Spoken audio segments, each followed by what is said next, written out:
Hey, Zach and Jesse, it's Blake Fuller. I'm actually here in North Carolina, and based on what we did a call out for the Pikes Peak Tesla Model 3, we had an overwhelming response, and thanks to a very kind viewer out of North Carolina, we now have a Tesla Model 3 that we can go compete at Pikes Peak and be able to vie for the record. So here it is.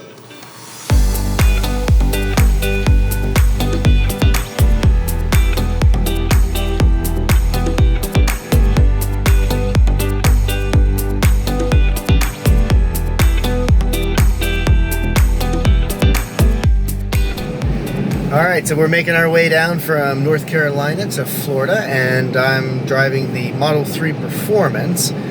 Tori is behind me just a little bit right now. She's been kind of alternating between taking the lead and being behind.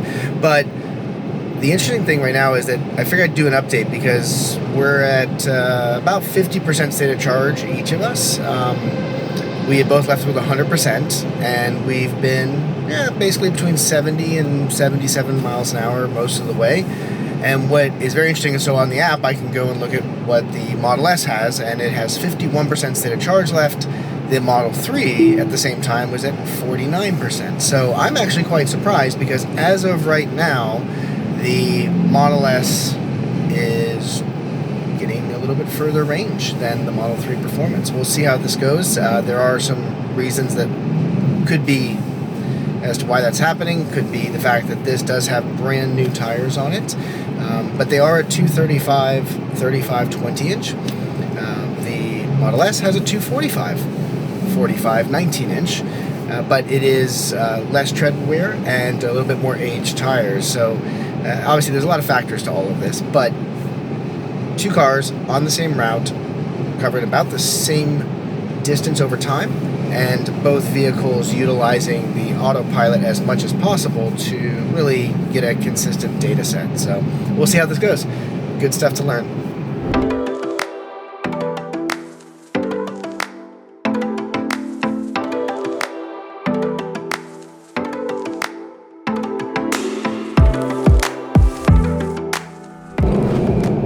Update on our trip here. We're in Georgia, and we did bypass the Savannah Supercharger because it was given really poor reviews. I'm gonna give the Supercharger a 1. Ooh. A 1 out of 10. Ooh. I would give it a 0. Uh-oh. Only if the Superchargers weren't working. Why 1? You have to first go to the airport. Go to the airport. Then you have to go to the economy line. Oh. You have to get a card. A ticket. You then have to go walk all the way to the airport terminal, find the information desk, talk to the guy at the information desk. He has to validate your ticket. He has to see your fob, and then you have to walk another 7 minutes back. It's terrible. This is the worst Supercharger I've ever been to. Wow. First world problems. Please play the first world problem song. I give it a 2. Terrible. So Tori and I decided to go ahead and reduce our speed to around 65 miles an hour so that we could make it beyond Savannah and get all the way down to the Kingsland, Georgia Supercharger off 95. The Model S and the Model 3 both predicting that we would arrive with around 5% state of charge, with both cars starting at 97 and 99% for the Model S and Model 3, respectively.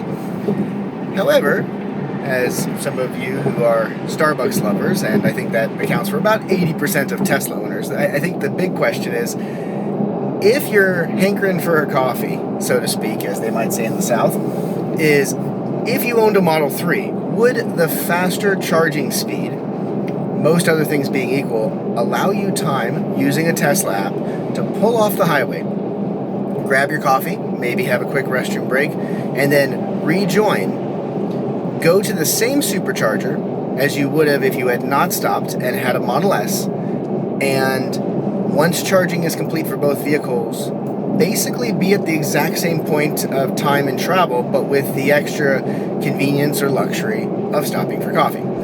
All right, so the test of would the Model 3 charge fast enough to make up for Starbucks, the answer is yes, because just by the time that we've gotten here, the Model 3 caught back up, has 77% versus the Model S at 70.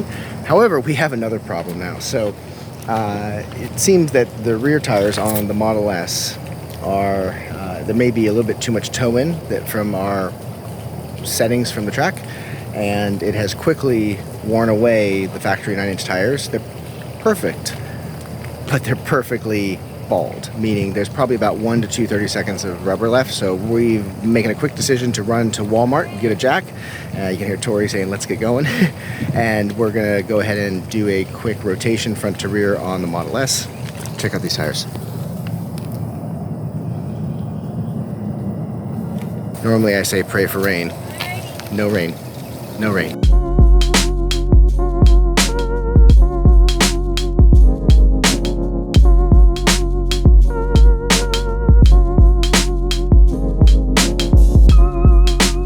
So I'm actually going to try track mode.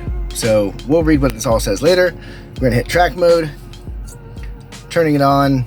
We're not worried about setting a finish line, but we'll see how this all works. All right, so it's been a few minutes. I got to play around with the track mode settings. It's difficult to know whether or not the settings actually are dynamically accepted by the sliding bar. So it would be nice if on the, what I consider to be a thermal image of the components, that it would display some type of amount of power going to that wheel. It might be that that's in the settings and I haven't found it yet, but that's definitely one thing that can be improved. Another thing that could be improved that would be nice about track mode is that right now you cannot turn it on while you're on the highway, while you're in motion, but you can turn it off. So I really need to find out why that is set that way, because it seems that if you were driving along normally and you got to a winding road or a section that you'd like to have a different handling balance, it would be really nice for it to go ahead and allow you to do that without having to stop and pull over. It feels like the early days of a convertible, having at least something where it's able to dynamically do that just while you're moving. If you can undo it, you should be able to do it. That's an area I think that will be improved, and maybe it is from feedback like this. Unfortunately, with track mode, you cannot have autopilot or cruise control working. So that's a little disappointing, because when I did Pikes Peak, there was no track mode, but we were able to at least play around with the autopilot and see how it would function for some unique things we did out at the peak. Currently, what's nice about this, if you can see it clearly, is that it actually has, it seems like, temperatures for the different drive systems and components. Right now it's kind of neat to watch it tracking a little bit of the accelerometer here.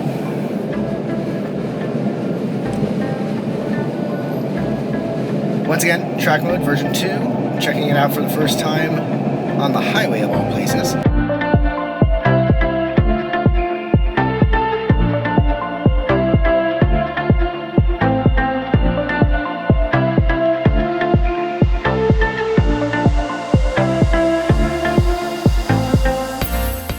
Here in Sarasota, Florida, where Electric Performance is based, and we're going to be building this Model 3 to face Pikes Peak, and thanks to Dave, we were able to make it happen. He has set a foundation to where now we can start building upon the car, start testing, and hopefully go get the record at Pikes Peak in 2020.